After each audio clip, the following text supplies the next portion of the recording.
உங்க பையன் எப்படி சார் இருக்கான் அப்படின்னு விசாரிச்சார் ஒருத்தர். அவன் என்ன சார், எதை சொன்னாலும் காதுல வாங்க மாட்டேங்கிறான், அவன் பாட்டுக்கு போறான் வர்றான் அப்படின்னு சொல்லி அழுத்துக்கிட்டார் அப்பா. பெரியவங்க சொல்றத சின்ன பிள்ளைங்க கேட்கறது இல்லைங்கிறது ஒரு குறை. பெரியவங்க சொல்றது சின்ன பிள்ளைங்க காதலியே விழறது இல்லைங்கிறது ஒரு குறை. இது கொஞ்சம் சீரியஸான விஷயம், கவனிச்சு பார்க்கணும். ஒரு குழந்தைக்கு காது சரியா கேக்குதா இல்லையா அப்படிங்கறத நாம தான் கவனிச்சு பார்த்து கண்டுபிடிக்கணும். அதுவா நம்ம கிட்ட தவழ்ந்து வந்து, அப்பா எனக்கு காது கேட்கல, அழைச்சிட்டு போங்க டாக்டர் கிட்ட அப்படின்னு எல்லாம் சொல்லிட்டு இருக்காது. அது சரி, ஒரு குழந்தைக்கு காது சரிவர கேக்குதா இல்லையா அப்படிங்கறத முன்கூட்டியே நாம தெரிஞ்சுக்கிறது எப்படி? அதுக்கு சில வழி இருக்கு. உங்க குழந்தைய கொஞ்சம் அப்படி கவனிச்சு பாருங்க. அடிக்கடி ஜலதோஷம், காதுல அரிப்பு ஏற்படுதா? மூக்கு விரிவாகவும், அப்புறம் டான்சில், அடினாய்டு சத அழற்சி, இது மாதிரி ஏதாவது இருக்கா? வாயிலிருந்து எச்சில் ஒழுகுதா? குழந்தை வாயினால சுவாசிக்குதா? பற்கள் முன்னாடி தள்ளி வளருதா? இதெல்லாம் அதுக்கு அறிகுறி.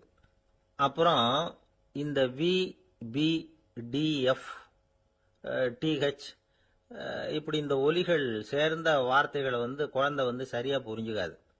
இப்போ உதாரணத்துக்கு பட்டுன்னு சொல்லு குழந்தை அப்படின்னீங்கன்னா அது கட்டுன்னு சொல்லும். அதாவது பட்டு சவுண்ட அதால புரிஞ்சுக்க முடியல. அப்புறம் உங்க குழந்தை உங்களை உறக்க பேச சொல்றானா, அடிக்கடி கேள்வி கேட்கறானா, சாப்பிடுறப்போ கவனம் இல்லாம இருக்கானா, படிப்புல போதுமான முன்னேற்றம் இல்லையா, வகுப்புல சரியா கவனிக்கிறது இல்லையா, இப்படிலாம் இருந்தா ஆரம்பத்திலேயே டாக்டர் கிட்ட அழைச்சிட்டு போய் சிகிச்சையை ஆரம்பிச்சுடலாம், குணப்படுத்தி போடலாம். குழந்தைக்கு காது சரியா கேட்கலன்னா நீங்க செய்ய வேண்டியது என்ன தெரியுமா? அவனுக்கு காது கேட்கலங்கிறதுக்காக அவன் முன்னாடி சத்தம் போட்டு பேசக்கூடாது. மெதுவா சீரா பேசணும், அவனை பார்த்து பேசணும். உங்க உதட்டு அசைவுகள் அவனுக்கு உதவும், அதை பார்த்தே புரிஞ்சுக்குவான். நீங்க வாயில வெத்தலை பாக்கு போட்டுக்கிட்டோ புகை பிடிச்சிக்கிட்டோ பேசக்கூடாது. அப்படி பேசினா அவனால அந்த உச்சரிப்பை சரியா புரிஞ்சுக்க முடியாது. ஒரு வார்த்தையை சொல்றீங்க, அவனுக்கு புரியல அப்படின்னா அதே வார்த்தையை மறுபடியும் சொல்லணும். அவனுக்கு நீங்க முதல்ல சொன்ன வார்த்தை புரியலன்னு நினைச்சுக்கிட்டு மறுபடியும் திருப்பி சொல்றப்ப அதே அர்த்தம் வரக்கூடிய வேற வார்த்தையை சொல்லக்கூடாது. இப்படிலாம் நடந்துகிட்டா அவனுக்கு மன திடத்தை ஏற்படுத்த முடியும். இல்லைன்னா அவனுக்கு தாழ்வு மனப்பான்மை வந்துடும். குழந்தைக்கு காது கோளாறுன்னா ஆரம்பத்திலேயே டாக்டர் கிட்ட அழைச்சிட்டு போனா போதும், குணப்படுத்தி விடலாம். அப்புறம் பார்த்துக்கலாமே அப்படின்னு அலட்சியமா இருந்துட்டாதான் கஷ்டம். சில பேர் கோபத்துல சின்ன பிள்ளைங்க காதை பிடிச்சி திருகிறது உண்டு. இது ரொம்ப தப்பு. காது கையோட வந்துட்டா என்ன பண்றது? ஒரு வேடிக்கை கதை, அது கதை தான், நிஜமா நடந்தது இல்லை, அது மாதிரி நடக்கவும் நடக்காது. ஒரு வேடிக்கைக்காக சொல்லப்படுற கதை. அதாவது ஒரு வீட்டில் அப்பா அம்மாவை பார்த்து சொல்லிட்டு இருக்கார், இதை பாரு, நாளைக்கு காலையில என்னை சீக்கிரம் எழுப்பி விட்டுரு, நான் செங்கல்பட்டு வரைக்கும் போயிட்டு வர வேண்டியிருக்கு அப்படின்னாராம். இத அவங்க பையன் காதுல வாங்கிட்டு இருக்கான். அப்பாவுக்கு சிரமம் வேண்டாமே அப்படின்னு நினைச்சு அவனே காலையில யாருக்கும் தெரியாம எழுந்திருச்சு புறப்பட்டு செங்கல்பட்டுக்கு போட்டான். சாயந்தரமா திரும்பி வந்தான். அப்பா பையனை காணாம அலமோதிக்கிட்டு இருக்கிறார். சாயந்தரமா பையனை பார்த்ததும் எங்கடா போயிட்டு வந்தேன்னு கேட்டார் கோவமா. செங்கல்பட்டுக்கு போயிட்டு வந்தேப்பா, நீ வீணா அலைய வேண்டாமேன்னு அப்படின்னா. எதுக்கடா போனேன்னு அதட்டினார். அதான்ப்பா, நீ நேற்று அம்மா கிட்ட சொல்லிக்கிட்டு இருந்த, அதை காதில் வாங்கினேன், உனக்காக நான் போயிட்டு வந்தேன் அப்படின்னா. உடனே எந்த காதில் வாங்கினேன் அப்படின்னு சொல்லி காதை பிடிச்சி திருகினார். அந்த காது கையோட வந்துட்டுது. இது நடந்து கொஞ்ச நாள் கழிச்சு அந்த அப்பாவும் பையனும் கடத்தெருவில் போயிட்டு இருக்கிறாங்க. எதிரில் ஒரு நாய் ஓடி வந்தது. அதுக்கு 2 காதும் இல்லை. என்ன இது, இந்த நாய்க்குட்டிக்கு 2 காதும் இல்லை அப்படின்னாரு அப்பா. அதுக்கு பையன் சொல்றான், அப்பா அது 2 தடவை செங்கல்பட்டுக்கு போயிட்டு வந்துருவோம் அப்படின்னா. காஞ்சிபுரத்துல பல்லவ ராஜா ஒரு கோவில் கட்டினார், கைலாசநாதர் கோவில். அதுக்கு கும்பாபிஷேகம் பண்றதுக்கு ஒரு நாள் குறிப்பிட்டு அதுக்கு வேண்டிய ஏற்பாடுகள்லாம் பண்ணினார். முதல் காரியமா கடவுளை வேண்டிக்கிட்டார், நீங்க இந்த கும்பாபிஷேகத்துக்கு நேரில் கலந்துக்கணும்னார். கடவுள் அந்த ராஜா கனவுல வந்தார். நீ கும்பாபிஷேகம் வச்சிருக்கிற அதே நாள்ல அதே நேரத்துல எனக்கு இன்னொரு ஊர்ல ஒரு கும்பாபிஷேகம் இருக்குது, அதுக்கு போக வேண்டியிருக்கு. அதாவது திருநின்ற ஊர்ல என்னுடைய பக்தர் ஒருத்தர் அவரும் ஒரு கோயில் கட்டி கும்பாபிஷேகம் செய்கிறார். நான் அதுக்கு போக வேண்டியிருக்கு, அதனால உன்னுடைய தேதியை நீ மாத்தி வச்சுக்கோ அப்படின்னார். கடவுள் தான் எங்கேயும் இருக்கிறவராச்சே, அவர் நினைச்சா 2 இடத்துலயும் இருந்து கோயில் கும்பாபிஷேகத்தை நடத்த முடியாதா? ஏன் அப்படி செய்யல? அது ஒரு முக்கியமான காரணத்துக்காகத்தான். திருநின்ற ஊர்ல இருந்த பூசலாருங்கிற அந்த அடியாரின் பெருமையை இந்த உலகத்துக்கு எடுத்து காட்டணுங்கிறதுக்காகத்தான் கடவுள் அந்த ராஜா கிட்ட அப்படி சொன்னார். சரி, அந்த அடியார் அப்படி என்னதான் பெருசா கோயில் கட்டி விட்டார்? ராஜா கட்டின கோயிலை விட பெருசா? அவர் கட்டினது கருங்கல்லாலேயோ மண்ணாலேயோ மரத்தாலேயோ இல்ல. அவர் கட்டின கோயில் வேற மாதிரி. அது மனசால கட்டின கோயில், மனசுக்குள்ள இருக்கிற கோவில், மனக்கோவில். அந்த அடியார் தன்னோட மனசுக்குள்ள மாசக்கணக்கா ஒவ்வொரு கல்லா சேர்த்து கட்டின கோவில். இந்த விஷயம் ராஜாவுக்கு தெரியாது. அவர் என்ன நினைச்சுட்டாரு, அது நாம கட்டின கற்கோயிலை விட ரொம்ப பெருசா இருக்கும் போல இருக்கு அப்படின்னு நினைச்சுட்டாரு. சரி, அப்பேற்பட்ட அந்த கோயிலை தரிசனம் பண்ணிவிட்டு வருவோம் அப்படின்னு நினைச்சு ராஜா திருநின்ற ஊருக்கு போறார். அங்க போய் பார்த்தா கோயிலையும் காணும், ஒன்னையும் காணும். கடைசியில பூசலார் கட்டின மனக்கோவில் தான் அதுங்கிறத அவர் புரிஞ்சுக்கிறார்.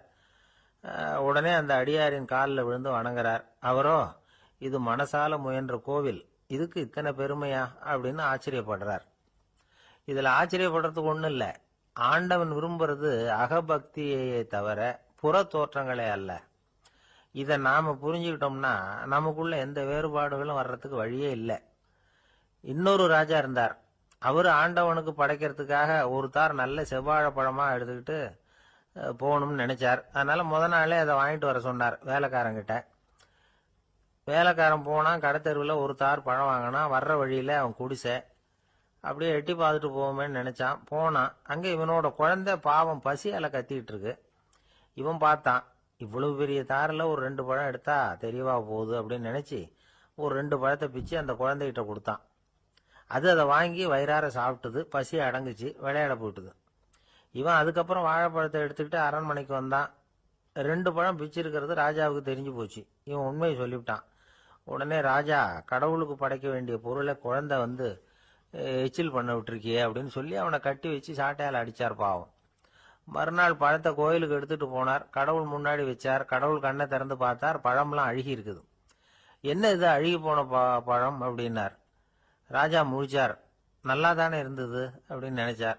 அப்போ கடவுள் அந்த ராஜா கிட்ட சொன்னாராம், இத பாருப்பா, இந்த தாரில் 2 பழம் தான் நல்ல பழம். அந்த 2 பழங்களையும் நேத்திக்கே நான் சாப்பிட்டுட்டேன் அப்படின்னாராம். அப்பதான் ராஜாவுக்கு புரிஞ்சுது, ஏழை குழந்தையின் பசியை தீர்க்கறதுக்காக உதவுன அந்த 2 பழம் தான் இறைவன் சாப்பிட்ட பழம்னு. இறைவன் இருக்கிற இடம் எது? இதுதான். ஒரு கணவன் மனைவி எப்ப பார்த்தாலும் அவங்க 2 பேருக்கும் இடையில சண்டை வந்துகிட்டே இருந்தது. இதுல என்ன ஆச்சரியங்கிறீங்களா? நான் அதுக்காக சொல்ல வரல, இது வேற விஷயம். அதாவது சண்டை போடாம இருக்கிறதுக்கு வழி சொல்ற தகவல் இது. நான் சொன்ன அந்த கணவன் மனைவி எப்படின்னா, கணவன் ஒரு வார்த்தை சொன்னா மனைவி கிட்ட இருந்து 2 வார்த்தை பதிலா வரும். இதுக்கு கணவன் கிட்ட இருந்து 4 வார்த்தை பதிலா வரும். இப்படி வார்த்தைகள் பெருகி போய் கடைசியில வம்புல முடியும். அந்த அம்மா பொறுத்து பொறுத்து பார்த்தாங்க.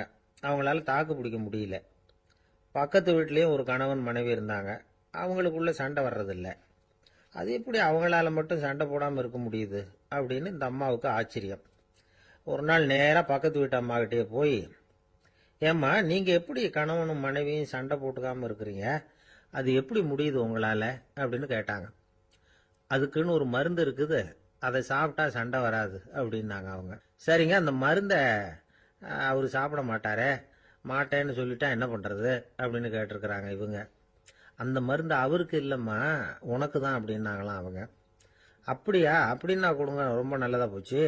அதை எப்படி சாப்பிடுறதுங்கிற விவரத்தையும் சொல்லுங்க, எங்க அது கிடைக்கும்ங்கிறதையும் சொல்லுங்க, வாங்கிக்கிறேன் அப்படின்னு கேட்டாங்களாம் இவங்க. வேற எங்கேயும் போய் வாங்க வேண்டாம், என்கிட்டயே இருக்க அந்த மருந்து, அதுல கொஞ்சம் தர்றேன், வாங்கி வச்சுக்க.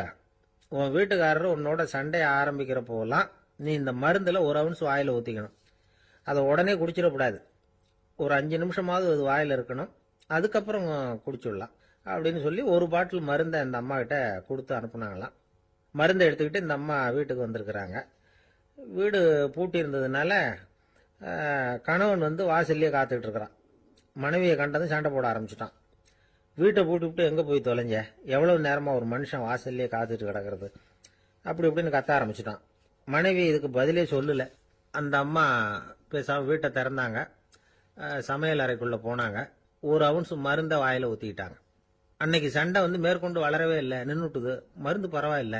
அதுக்கப்புறம் பல சந்தர்ப்பங்கள்ல சண்டை வரும் போல இருக்கிற போலாம் இந்த மருந்து அதை நிறுத்தியிருக்கு. பிரமாதமான மருந்தா இருக்குது இது. இதை கொஞ்சம் அதிகமாகவே வாங்கி வீட்டில் வச்சுக்க வேண்டியதுதான் அப்படின்னு முடிவு பண்ணிட்டு இந்த அம்மா மறுபடியும் பக்கத்து வீட்டு அம்மாகிட்ட போனாங்க. எவ்வளவு விலையானாலும் சரி, நான் காசு கொடுத்து வாங்கி வச்சுக்கிறேன். எந்த கடையில் இருக்கு இந்த மருந்து சொல்லுங்க அப்படின்னு கேட்டாங்க. இந்த மருந்துக்கு விலையே கிடையாதுங்க, இலவசமாகவே கிடைக்கும்னாங்களாம் அவங்க. அது எப்படி விலை இல்லாமல் இதை விற்க முடியுது அப்படின்னு கேட்டாங்களாம் இவங்க. அது மருந்தா இருந்தா தானே விலை வைக்கிறதுக்கு, அது வெறும் தண்ணி தானே அப்படின்னாங்களாம். வெறும் தண்ணியா சண்டையை நிறுத்துது அப்படின்னு இருக்காங்க இவங்க. அது சண்டையை நிறுத்தல, உன்னோட மௌனம் தான் சண்டையை நிறுத்துது. நீ வாயில தண்ணியை வச்சுக்கிறதுனால எதிர்த்து பேசுறதில்ல, அதனால உன்னுடைய கணவர் கோபம் சாந்தமாயிடுது அப்படின்னாங்களாம் அவங்க. இந்த கதையிலிருந்து சண்டையை நிறுத்துற மருந்து எதுன்னு தெரிஞ்சுக்கிட்டோம் இல்லையா. ஒருத்தர் என்ன பண்ணாரு, பாட்டில்ல தண்ணியை ஊற்றி வச்சுக்கிட்டு அவர்கிட்ட வர்றவங்களுக்கெல்லாம் இதை சிபாரிசு பண்ணலாம்னு நினைச்சிட்டு உட்காந்துருந்தார். ஒரு அம்மா வந்தாங்க. இதை கேட்டுட்டு இதையே ஒரு மருந்து மாதிரி கொடுக்கலாம்ங்கிறது அவர் முடிவு. அதனால பாட்டிலில் தண்ணியை அடைச்சி வச்சுக்கிட்டு அதில் கலருக்காக என்னத்தையோ ஒரு ஜீரகம் அது மாதிரி எதையாவது கலந்து வச்சுக்கிட்டு ஒரு மருந்து மாதிரி ஒரு பாவனையில் வச்சுக்கிட்டு உட்காந்துருக்காரு. யாராவது வீட்டில் சண்டைன்னா என்கிட்ட வாங்க மருந்து தரேன்னு. ஒரு அம்மா வந்தாங்க. எனக்கும் என் வீட்டுக்காரருக்கும் அடிக்கடி சண்டை வருதுங்க அப்படின்னு இருக்காங்க. கவலைப்படாதம்மா, நான் ஒரு மருந்து தரேன்னு சொல்லி வீட்டுக்குள்ளே போய் ஒரு பாட்டில் எடுத்து வந்து கொடுத்தார். பாட்டிலில் இருக்கிறது என்னங்கிறத சொல்லிவிட்டா அது பேரில் மரியாதை வராது இல்லையா, அதனால சொல்லல. அந்த அம்மா வாங்கிட்டு போனாங்க. 4 நாள் கழிச்சு திரும்பி வந்தாங்க. என்னம்மா வீட்டில் சண்டை நின்று போச்சான்னு கேட்டிருக்காரு இவர். அங்கே நின்று போச்சுங்க, இப்போ உங்ககிட்ட ஆரம்பமாக போகுதுன்னாங்களாம். என்னம்மா அப்படின்னு இருக்காரு இவர் பயந்து போய். பின்ன என்னங்க, நீங்கள் என்ன மருந்து கொடுத்துருக்குறீங்க என்னங்க அப்படின்னாங்களாம் கோவமா. அது வெறும் தண்ணி தானே அப்படின்னு இருக்காரு இவர். தண்ணியா இது, நல்லா பாருங்க அப்படின்னு அந்த பாட்டில் நீட்டினாங்களாம். இவர் வாங்கி பார்த்துருக்காரு. அப்புறம் தான் விஷயம் புரியுது அவருக்கு. இவர் கை தவறுதலா அவங்க வீட்டில் இருந்த மண்ணெண்ணெய் பாட்டில் எடுத்து அவர்கிட்ட கொடுத்துருக்குறாங்க.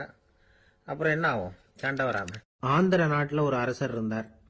அந்த அரசர்கிட்ட ஒரு அமைச்சர் இருந்தார். அந்த அமைச்சர் பேரு ராயண பாஸ்கர். அவர் ஒரு பெரிய அறிவாளி. அது மட்டும் இல்ல, மிகச்சிறந்த கொடையாளி. யார் எது கேட்டாலும் இல்லைன்னு சொல்ல மாட்டாராம். அதன் காரணமாகவே அவர்கிட்ட இருந்த செல்வம் நாளுக்கு நாள் குறைஞ்சிக்கிட்டே வந்துட்டு தான். கடைசியில் குடும்பத்துக்குன்னு எதுவும் வைக்காமலே அவர் போய் சேர்ந்துட்டார். மகனும் இறந்துட்டார். அந்த குடும்பத்தில் மிஞ்சி இருந்தது அவருடைய மருமகள், ஒரு பேரன், அவ்வளவுதான். இருந்த ஒரே சொத்து பழுதடைஞ்ச ஒரு வீடு.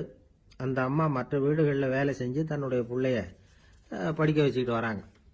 அந்த புள்ள ஒரு பெரிய வள்ளலுடைய பேரன்கிறது அந்த பள்ளி வாத்தியார்களுக்கும் தெரியும். அதனால அவங்களும் இவங்கிட்ட கொஞ்சம் அன்பாகவும் அக்கறையாகவும் பழகி பாடம் சொல்லி கொடுத்துக்கிட்டு இருக்கிறாங்க. ஒரு நாள் ஒரு புகழ்பெற்ற கவிஞர் ஒருத்தர் அந்த பள்ளிக்கூடத்துக்கு வந்திருக்கிறார். ஆசிரியர்கள் கிட்ட பேசிக்கிட்டு இருந்தப்ப ஒரு செய்தியை சொன்னாராம். ராயண பாஸ்கருங்கிற வள்ளல் எனக்கு நிறைய உதவிகள் செஞ்சிருக்கார், என்னை பாராட்டி பரிசுகள்லாம் கொடுத்துருக்கிறார். அந்த வள்ளல் வாழ்ந்த கிராமத்தை பார்க்கணுங்கிறதுக்காக தான் இப்போ இங்கே வந்திருக்கிறேன் அப்படின்னாராம். ஆசிரியர் உடனே இந்த பையனை கூப்பிட்டு, இதை பாருங்க, இவன் யார் தெரியுமா, நீங்க குறிப்பிடுகிற அந்த வள்ளலின் பேரன் அப்படின்னு அறிமுகப்படுத்தினாராம். கவிஞரின் கண்கள்ல ஆனந்த கண்ணீர். அந்த பரவச நிலையிலேயே அந்த வள்ளலை பற்றி கவி பாட ஆரம்பிச்சுட்டாராம். இந்த சின்ன பையன் அதை கேட்டிருக்கிறான். உடனே என்ன பண்ணான் தெரியுமோ, தன் கையில் அணிஞ்சிருந்த ஒரு பொன் வளையலை கழட்டி அந்த கவிஞருக்கு பரிசா கொடுத்துட்டானாம். எல்லாருக்கும் ஆச்சரியம். தாத்தா இருக்கும் நிலையில கொடுத்தார், பேரன் இல்லாத நிலையிலையும் கொடுக்குறான். பையனை எல்லாரும் பாராட்டினாங்களாம். இருந்தாலும் அவனுக்குள்ள ஒரு பயம் எதுவும் ஆரம்பமாச்சு. பள்ளிக்கூடம் விட்டு வீட்டுக்கு வரும்பொழுது அந்த பயம் இன்னும் அதிகமாயிட்டுது. அம்மா என்ன சொல்லுவாங்களோ தெரியலையே, ஏதோ திடீர்னு தோணிச்சு வளையல கழட்டி கொடுக்கணும்னு கொடுத்துட்டோம். குடும்பம் இருக்கிற நிலையில இப்படி நான் செஞ்சது தப்பா, வீட்டு செலவுக்கே அம்மா எவ்வளவு கஷ்டப்படுறாங்க, வீட்டுக்கு போனதும் என்ன நடக்குமோ தெரியலையே அப்படின்னு நினைச்சு பயந்துகிட்டே அவன் வீட்டுக்குள்ள அடி எடுத்து வைக்கிறான். அம்மா கூப்பிட்டு சாப்பாடு போட்டாங்க. அவங்க கண்ணில் படக்கூடாதுங்கிறதுக்காக ஒரு கையை பின்னாடி மறைச்சிக்கிட்டே இருந்தான். அம்மா இதை கவனிச்சுட்டாங்க. ஏய், உன் கையை ஏன் அப்படி வச்சிருக்கிற, உன் கைக்கு என்னாச்சு, ஏதாவது அடிபட்டு போச்சா அப்படின்னு கேட்டுக்கிட்டே கையை எடுத்து பார்க்குறாங்க. வளையல காணலை. வளையல் எங்க அப்படின்னு கேட்குறாங்க. இவன் தயங்கிக்கிட்டே நடந்ததை சொல்கிறான். அதை கேட்டதும் அந்த அம்மாவோட முகம் கோபத்தால் சவுந்து போச்சான். முட்டாளே, என்ன காரியம் பண்ண அப்படின்னு கன்னத்தில் அரைஞ்சிட்டாங்களாம். அம்மா, என்னை அடிக்காத, ஏதோ தெரியாமல் தப்பு பண்ணிட்டேன் அப்படின்னு இருக்கான். மகனே, வளையலை கொடுத்ததுக்காக நான் உன்னை அடிக்கலை அப்படிங்க, பின்ன எதுக்கு அடிச்சேன்னு கேட்டிருக்கான். உன் பாட்டனார் ஒரு பெரிய வள்ளல், அவர் எதையும் பாதி வேலையா செய்யறதில்ல. அவருடைய பேரை நீ அரைகுறை வேலை செஞ்சுட்டு வந்திருக்கிற அப்படின்னாங்களாம். என்னம்மா சொல்றேன் இருக்கான். நீ ஒரே ஒரு வளையல மட்டும்தானே கழட்டி கொடுத்துருக்குற. கொடுக்கறதா இருந்தா ரெண்டையும் சேர்த்துல கொடுத்துருக்கணும். அதுதானே உங்க தாத்தாவுக்கு பெருமை அப்படின்னாங்களாம். அம்மா தெரியாம இப்படி செஞ்சுட்டேன், உங்ககிட்டயும் அரை வாங்கிட்டேன் அப்படி இப்படின்னு அவன் சொல்லியிருக்கிறான். இப்போ அம்மா கொஞ்சம் இருங்க, அந்த கவிஞர் இன்னைக்கு நம்ம ஊர்ல தான் தங்கியிருப்பார். நாளைக்கு காலையில தான் அவர் வந்து எங்க இருக்காருன்னு விசாரிச்சு இன்னொரு வளையலையும் கொடுத்துட்றேன் அப்படின்னு இருக்கான். மகனே, நல்ல செயல்களை எல்லாம் நாளைக்குன்னு ஒத்தி போடாத. நாளைக்கு என்ன நடக்குங்கிறது யாருக்கு தெரியும்? இப்பவே போ, எங்க இருக்காருன்னு பாரு அப்படின்னு இருக்காங்க. மகன் புறப்பட்டான். பள்ளி ஆசிரியர்கிட்ட போய் கேட்டானா அந்த கவிஞர் எங்க இருக்காருன்னு. அவர் சொன்னாராம். உடனே போய் அவர் இருக்கிற இடத்துல கதவை தட்டியிருக்கான். ராத்திரி நேரத்தில் இவனை கண்டதும் அவருக்கு ரொம்ப ஆச்சரியம். இவன் இன்னொரு கை வளையலையும் எடுத்து நீட்டியிருக்கான். அவர் திகைச்சு போய் நிற்கிறார். அவரால் என்ன பண்றதுன்னே தெரியல. ஆனந்த கண்ணீர். இது வந்து பெரியவர்கள் கூற கேட்ட ஒரு வரலாறு. இன்னைக்கு இப்படிப்பட்டவங்களை பார்க்க முடியுமா? வறுமை வந்து வள்ளல் தன்மையை ஒன்று செய்து விடாதுங்கிறதுக்கு இது ஒரு உதாரணம். ஒருத்தன் இன்னொருத்தனை பார்த்து கேட்டானா, எங்க தாத்தா உங்க தாத்தாவுக்கு 100 ரூபா கடன் கொடுத்துருக்கிறார், அதை எப்போ திருப்பி கொடுக்க போறேன்னு. கவலைப்படாத, எங்க பேரன் அதை உங்க பேரன்ட்ட திருப்பி கொடுத்துருவான் அப்படின்னு நானா. ஒரு ஊர்ல ஒரு மன்னர் இருந்தார். புத்தி கூர்மை உள்ள ஒரு மன்னர். பொதுவா மன்னர்களுக்கு சந்தேகம் வந்தா சபையில உள்ள சான்றோர்கள் கிட்ட கேட்டு தெரிஞ்சுக்கிறது தானே வழக்கம். ஆனா இங்க அப்படி இல்லை. மற்றவங்களுக்கு சந்தேகம் வந்தா மன்னர்கிட்ட வந்து கேட்டு தெரிஞ்சுக்குவாங்க. அது மாதிரி கேட்டு தெரிஞ்சுக்கிறதுக்காக ஒரு பெரியவர் ஒரு நாள் வந்தார். அவர் கையில 3 பொம்மைகள் வச்சிருந்தார். 3 ஒரே மாதிரி பொம்மைகள், கொஞ்சம் கூட வித்தியாசம் தெரியல. ஏது இந்த பொம்மைன்னு கேட்டார் மன்னர். எனக்கு வேண்டியப்பட்ட ஒருத்தங்கிட்ட இருந்து இதை வாங்கிட்டு வந்திருக்கிறேன். நான் தான் அவன்கிட்ட இந்த பொம்மையை செஞ்சு கொடுக்க முடியா கேட்டுக்கிட்டேன். அவன் ரொம்ப புத்திசாலி, அவன் தான் இதை செஞ்சு கொடுத்தான். ஆனா அதுல ஒரு சிக்கல் அப்படின்னார். என்ன பிரச்சனைன்னு கேட்டிருக்காரு இவர். நான் அவன்கிட்ட கேட்டது 3 விதமான பொம்மைகளா இருக்கணும்னு கேட்டேன். அவன் என்னடான்னா 3 ஒரே மாதிரியா செஞ்சு கொடுத்துட்டான் அப்படின்னார். அவன்கிட்டயே கேட்கறது தானே அப்படின்னு இருக்காரு இவர். கேட்டேன். அவன் என்ன சொல்றான்னா, இது 3 ஒரே மாதிரி பொம்மை கிடையாது, 3 விதம், ஒண்ணுக்கு ஒண்ணு வித்தியாசம் இருக்குது.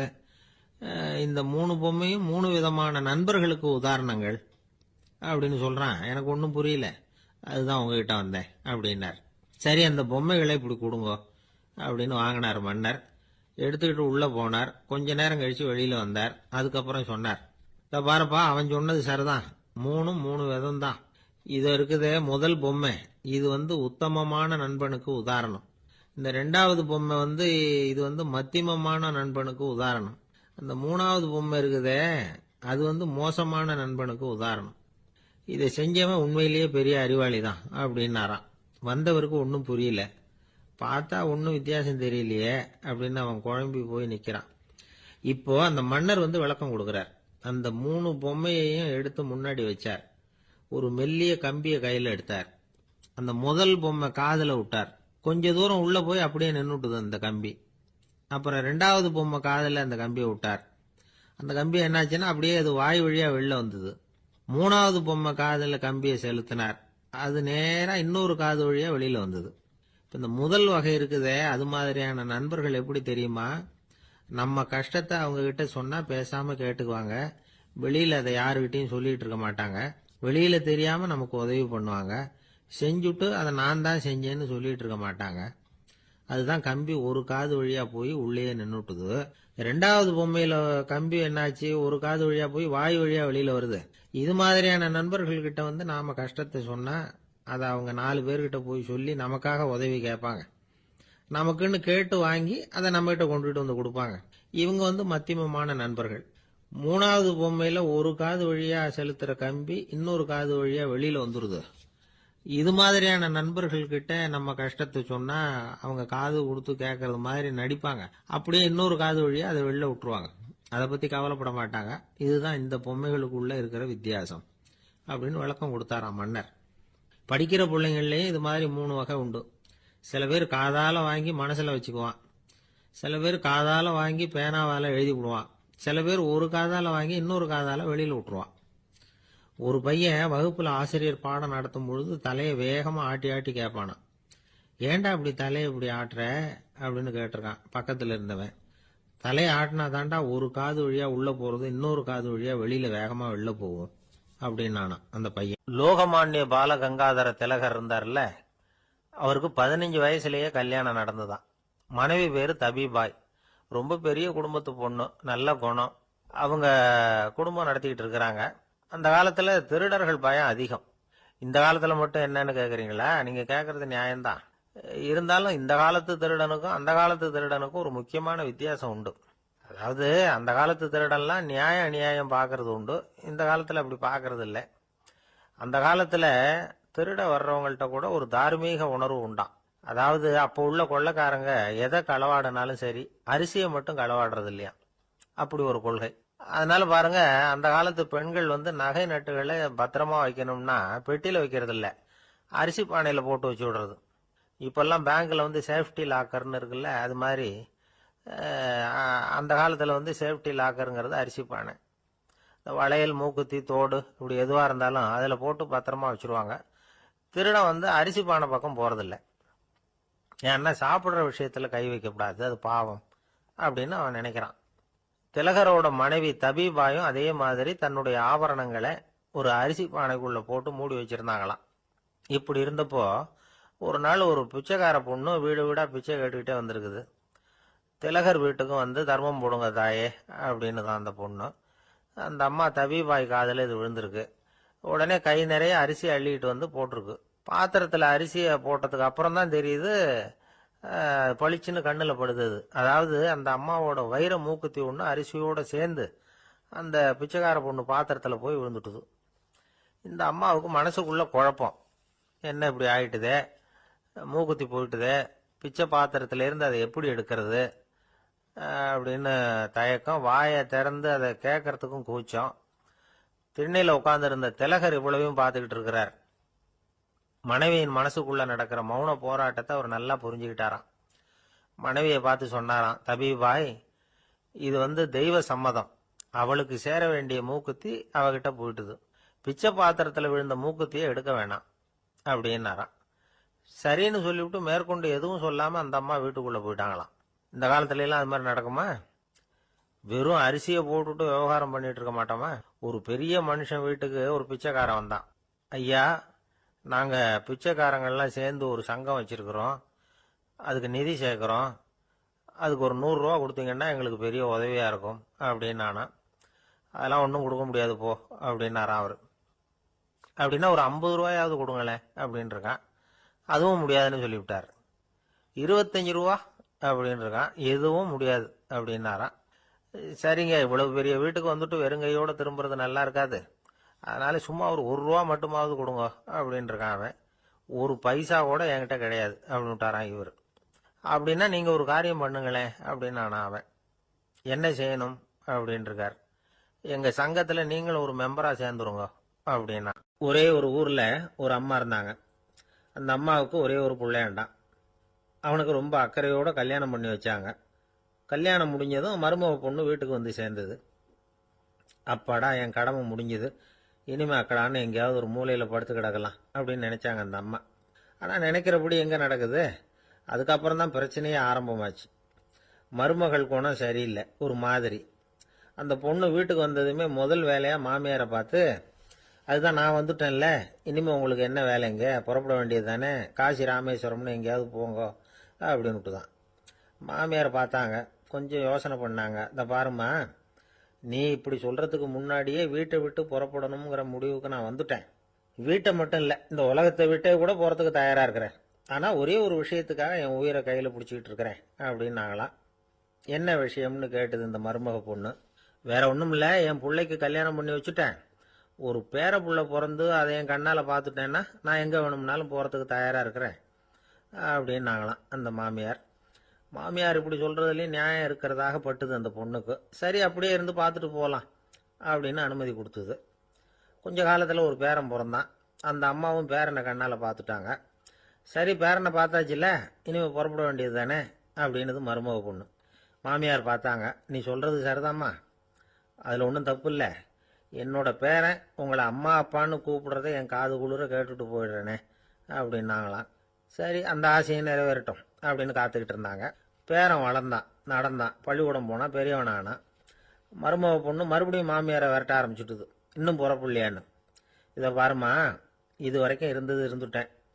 பேரனோட கல்யாணத்தையும் கண்ணால் பார்த்தாதான் இந்த கட்டை வேகும் போல இருக்குது அப்படின்னு சொல்லி ஒரு மாதிரியா பேச ஆரம்பித்தாங்க. இதுவும் நியாயமான ஆசையாக தான் படுது அப்படின்னு அது யோசிச்சிருக்கு அந்த பொண்ணு. சரின்னு அதுக்கும் ஒத்துக்கிட்டது. உடனே பேரனுடைய கல்யாணமும் முடிஞ்சது ஒரு வழியா. இனிமே ஒரு நொடி கூட இங்கே இருக்கக்கூடாது, புறப்படுங்க அப்படின்னு மாமியாரை விரட்டிச்சான் அந்த பொண்ணு. இப்போ அந்த மாமியார் தன்னோட மருமகளை பார்த்து சொல்கிறாங்க, இதோ கிளம்பிட்டேம்மா, என் மூட்டை முடிச்செல்லாம் கட்டிக்கிட்டேன், புறப்பட்டுவிட்டேன். அப்படியே நீயும் உன் துணிமணிகளை மூட்டை கட்டிக்கிட்டு கிளம்பிடும், என்னோட சேர்ந்து 2 பேருமா சேர்ந்து போயிடலாம் அப்படின்னாங்களாம். அந்த பொண்ணு முழிக்குது. முழிக்காதே, உனக்கும் ஒரு மருமக வந்துட்டா, இனிமேல் நீயும் ஒரு மாமியார் தானே, உனக்கும் இனிமேல் இங்கே வேலை இல்லை, புறப்படு அப்படின்னாங்களாம். அப்போ தான் அந்த பொண்ணு சிந்திக்க ஆரம்பிச்சுதான், தன்னோட தவறு புரிஞ்சுதான். இந்த தகவலை கேட்டுக்கிட்டு இருக்கிற மருமகள்லாம் இதை பற்றி கொஞ்சம் யோசிச்சு பார்க்கணுங்கிறதுக்காகத்தான் இதை சொல்கிறோம் மாமியார்கள் சார்பாக. கொஞ்ச நாளைக்கு முன்னாடி ஒரு பொண்ணை பார்த்து பேசுகிற சந்தர்ப்பம் கிடைச்சிது ஒரு கல்யாண வீட்டில். அந்த பொண்ணு சொல்லிச்சு, சார் எனக்கு கல்யாணம் ஆகி 15 வருஷம் ஆகுது, நான் மாமியார்கிட்ட சண்டை போட்டதே இல்லை அப்படின்னு ரொம்ப அடக்கமாக சொல்லிச்சு. அது எப்படிம்மா சாத்தியமாச்சுன்னு கேட்டோம். எனக்கு கல்யாணம் ஆகி 15 வருஷம்தான் ஆச்சு, ஆனால் என் மாமியார் செத்து போய் 20 வருஷத்துக்கு மேலே ஆயிட்டுது அப்படின்னுது. ஒரு ஆளை அடையாளம் கண்டுபிடிக்கணும்னா அதுக்கு சுலபமான வழி என்ன? முகத்தை பார்த்து கண்டுபிடிக்கிறது தான். ஆனால் மனுஷன் தப்பு பண்ண ஆரம்பிக்கும் பொழுது அவனை கண்டுபிடிக்கிறதுக்கு வேற வழிகளை தான் கையாள வேண்டியிருக்கு. கைரேகை அதுக்கு ரொம்ப உபயோகப்படுது. கைரேகைகள் ஒருத்தருக்கு இருக்கிறது மாதிரி இன்னொருத்தருக்கு இருக்கிறது இல்லை. பல் வரிசையும் அப்படிதான். ஏமாத்துறவங்க அதிகமாக போனால் இருக்கிறவங்க எச்சரிக்கையாக இருக்க வேண்டியிருக்குது. பயோமெட்ரிக்ஸ் அப்படிங்கிறது ஒரு பெரிய தொழில்நுட்பம். இதை உபயோகப்படுத்தி சில பாதுகாப்பு உத்திகளை எல்லாம் உருவாக்கி இருக்கிறாங்க அமெரிக்காவில். வீட்டுக்கு சொந்தக்காரர் குரல் கொடுத்தா கதவு திறக்கும், அல்லது அவர் கை வச்சா கதவு திறக்கும். மற்றவங்க யார் என்ன பண்ணாலும் கதவு திறக்காது. இது ஒரு முறை. அவரோட குரல் அல்லது கைரேகை ஒரு எலக்ட்ரானிக் சாதனத்தில் ஏற்கனவே பதிவு பண்ணப்பட்டிருக்கும். இவர் குரல் கொடுக்கறப்போ அல்லது கையை வைக்கிறப்போ அதை ஒப்பிட்டு பார்த்து சரியா இருந்தா கதவு திறக்கிறது மாதிரி ஒரு ஏற்பாடு. இதே மாதிரி ஒருத்தரோட விழித்திரையில உள்ள இரத்த குழாய் அமைப்பு பாருங்க, அது கூட ஒருத்தருக்கு இருக்கிறது மாதிரி இன்னொருத்தருக்கு இருக்கிறது இல்லை. அதனால அதை வச்சு அடையாளம் கண்டுபிடிக்கக்கூடிய சாதனங்களும் இப்போ பழக்கத்துக்கு வந்தாச்சு. கைரேகையை ஒப்பிடுற சாதனத்தை விட விழித்திரை இரத்த குழாய் அமைப்பை அடையாளம் காணுற சாதனம் இருக்கு பாருங்க, இது ரொம்ப நுட்பமானது. இது நம்ப தகுந்தது. ஒரு ஆளை அடையாளம் கண்டுபிடிக்கிறதுக்கு இது எடுத்துக்கிற நேரம் 1 வினாடி தான். ஒரு கருவி இருக்கும், அதுல உள்ள ஒரு சிறு துளையில கண்ணை வச்சு பார்க்கணும். உடனே இந்த சாதனம் குறைந்த சக்தி உள்ள இந்த அகசிவப்பு ஒளியை பாய்ச்சி அவரது விழித்திரையின் இரத்த குழாயை ஆராய்ச்சி பண்ணி ஏற்கனவே அதோட நினைவு பெட்டகத்துல பதிவு பண்ணி வச்சிருக்கிறோமே அந்த அமைப்புகளோட இதை ஒப்பிட்டு பார்த்து சரியான ஆள் தானா இல்லையா அப்படின்னு அடையாளம் காட்டிவிடும். குரலை வச்சு அடையாளம் கண்டுபிடிக்கிறதும் இந்த பயோமெட்ரிக்ஸ் முறைகள்ல ஒண்ணு. ஒரு நபரோட குரல்ல டிஜிட்டல் குறியீடுகளை மாத்தி பதிவு பண்ணிக்கிட்டு மீண்டும் அதே குரலை இனம் காணக்கூடிய சாதனங்கள் ஏற்கனவே அமெரிக்காவில எல்லாம் விற்பனைக்கு வந்தாச்சு. ஒரு ஆளுக்கு ஜலதோஷம் பிடிச்சிருந்தா கூட அந்த சாதனம் சரியாவே கண்டுபிடிச்சிருமா. குரலை மாத்தி பேசுறவங்க கூட இந்த கருவியை ஏமாற்ற முடியாது. இதை ஆஸ்பத்திரிகள், வங்கிகள்ல உள்ள இரும்பு பெட்டக காப்பறைகள் இங்கெல்லாம் உபயோகப்படுத்தலாம். குழந்தைகள் உள்ள இடங்களுக்கு இது ரொம்ப உபயோகப்படும். கதவு பூட்டிக்கிட்டுதுன்னு வச்சுக்கோங்க, கதவை திறக்கிறதுக்கு சாவி உபயோகப்படுத்த தெரியாத குழந்தைகள் குரல் எழுப்பிய கதவை திறந்துட முடியும். எதிர்காலத்தில் இந்த பயோமெட்ரிக்ஸ் முறை இன்னும் பல ஆச்சரியங்களை ஏற்படுத்தும் அப்படின்னு எதிர்பார்க்கறாங்க. ஸ்டியரிங்கை தொட்டதுமே காரு ஸ்டார்ட் ஆயிடும், சாவி வேண்டியதில்லை. காரு சொந்தக்காரரை தொட்டாதான் ஸ்டார்ட் ஆகும், வேற யாராவது தொட்டா ஸ்டார்ட் ஆகாது. ஒரு மனுஷனோட நடை, அவர் டைப்ரைட்டரை தொடுகிற விதம், இதையெல்லாம் வச்சு கூட ஆளை அடையாளம் காணக்கூடிய தொழில்நுட்பம் வரலாம். என்னதான் தொழில்நுட்பம் வளரட்டும், குடும்பத்துக்குள்ள நடக்கிற திருட்டுகளை கண்டுபிடிக்கிறது ரொம்ப கஷ்டம். ஒரு வீட்டுல பெட்டியில இருந்த பணம் காணாம போச்சு, வீட்டுக்காரரோ அல்லது பையனோ தான் எடுத்திருக்கணும். பெட்டியை திறந்து பார்த்தா அந்த வீட்டுக்காரம்மா, இதுல இருந்து பணத்தை எடுத்தது நிச்சயமா என் வீட்டுக்காரரு தான் அப்படின்னு சொல்ல முடியல அவங்களால. யோசிச்சாங்க, என்னம்மா இப்படி யோசிக்கிறீங்களேன்னு கேட்டிருக்காங்க. நிச்சயமா இந்த பணத்தை எடுத்தது என் வீட்டுக்காரர் இல்லை அப்படின்னு உறுதியா சொல்லிவிட்டாங்க அந்த அம்மா. இது கேட்டவங்களுக்கு ரொம்ப ஆச்சரியமா இருந்தது. அந்த வீட்டுக்காரருக்கு இது ரொம்ப பெருமையா இருந்தது. அது எப்படி அவ்வளவு கரெக்டா சொல்றீங்க அப்படின்னு கேட்டிருக்கிறாங்க. அப்போ அந்த அம்மா சொல்லிச்சான், பெட்டியில வந்து இன்னும் கொஞ்சம் பணம் மிச்சம் இருக்குது. இவர் எடுத்திருந்தாருன்னா அப்படி மிச்சம் வச்சிருக்க மாட்டார். அதனால தான் அப்படி சொன்னேன் அப்படின்னாங்க. எனக்கு வாழ்க்கையே வெறுத்து போச்சு சார் அப்படின்னு சொல்லிட்டு ஒருத்தர் வந்தார். வந்து கொஞ்ச நேரம் பேசினதுக்கு அப்புறம் அவர் அப்படி சொல்லியிருந்தா அதுல ஒரு அர்த்தம் இருந்திருக்கும். வர்றதுக்கு முன்னாடியே வாழ்க்கை வெறுத்து போச்சுன்னு சொல்லிட்டு வர்றார். என்ன சார் விஷயம்னு விசாரிச்சோம். எங்க வீட்டுல தினம் 3 வேளையும் ஒரே மாதிரி சாப்பாடு சார், வித்தியாசமே கிடையாது. இப்படியே 3 மாசமா சாப்பிட்டுக்கிட்டு இருக்கிறேன். அதை விட பட்டினி கிடந்து செத்துடலாம்னு தோணுது அப்படின்னார். ஒரு பெரியவர் சொன்ன தத்துவத்தை சொல்றதுக்கு ஆள் கிடைக்காம தவிச்சுக்கிட்டு இருந்தோம். இப்போ ஒருத்தர் கிடைச்சிட்டார், விட்டுலாமா? உடனே அவரை உட்கார வச்சு சொல்ல ஆரம்பிச்சிட்டோம். அதாவது நாம அனுபவிக்கிற உணர்வுகள்ல களிப்பு, மகிழ்வு, ஆனந்தம், இது 3க்கும் ஒண்ணுக்கு ஒண்ணு வித்தியாசம் உண்டு. மேம்போக்கா பாக்கிறதுக்கு இது 3 ஒண்ணு மாதிரி தோணும். ஆனா அது அப்படி இல்லை. களிப்புங்கிறது உடம்ப பொறுத்தது, மகிழ்வுங்கிறது மனசை பொறுத்தது, ஆனந்தம்ங்கிறது ஆன்மாவை பொறுத்தது. இப்படி இந்த 3 வகையான அந்த சுவைப்புகளின் தன்மையும் வேற வேற. இப்ப முதல்ல களிப்புங்கிறத எடுத்துக்குவோம். நம்ம புலன்களுக்கு களிப்பை தரக்கூடிய பொருள்களுக்கு சில விசேஷ குணம் உண்டு. அது எப்படின்னா, சீக்கிரமே சலிப்பை உண்டு பண்ணும். ஒருத்தர் அந்த பொருளை எடுத்துக்கிட்டா அது இன்னொருத்தருக்கு குறைஞ்சிரும். உணவு, உடை, இதெல்லாம் வந்து களிப்பை தரக்கூடிய பொருள்கள். இப்போ உதாரணத்துக்கு, ஒரு சாப்பாட்டு மேசையில ஒரு பாத்திரத்துல 10 இட்லி இருக்கு. அதுல ஒரு 2 இட்லிய நம்ம தட்டுல எடுத்து வச்சு சாப்பிடுறோம். நாம சாப்பிட்ட அந்த இட்லி நிச்சயமா எதிரில் உட்கார்ந்துருக்கிறவருக்கு இல்லை, அவருக்கு உபயோகப்படாது. நாம சாப்பிட்ட அதே இட்லியை அவரும் சாப்பிட முடியாது, அவர் வேறதான் எடுத்து வச்சுக்கணும். அது மாதிரி நாம ஒரு சட்டையை எடுத்து போட்டுக்கிறோம், அதே சட்டையை அதே நேரத்தில் இன்னொருத்தர் போட்டுக்க முடியாது. புலன்களுக்கு களிப்பை தரக்கூடிய இது மாதிரி பொருள்கள்லாம் முதல் தடவை நமக்கு கொடுக்கிற களிப்பை 2வது தடவையும் கொடுக்காது. 3வது தடவை இன்னும் குறையும், கடைசியில வெறுப்பாக மாறிடும். ஒவ்வொன்னா இட்லியை தொடர்ந்து சாப்பிட்றோம்னு வச்சுக்கோங்க, முதல் இட்லி தரக்கூடிய சுவையை 30வது இட்லி தராது. முதல் தடவை புது சட்டையை போட்டுக்கிறப்ப நமக்கு இருக்கிற களிப்பு அதே சட்டையை வந்து 100வது தடவையா போட்டுக்கிறோம்னு வைங்க, அப்ப இருக்குமா? இருக்காது. இதுதான் களிப்பு. அதாவது சீக்கிரமே சலிப்பை தரக்கூடியது.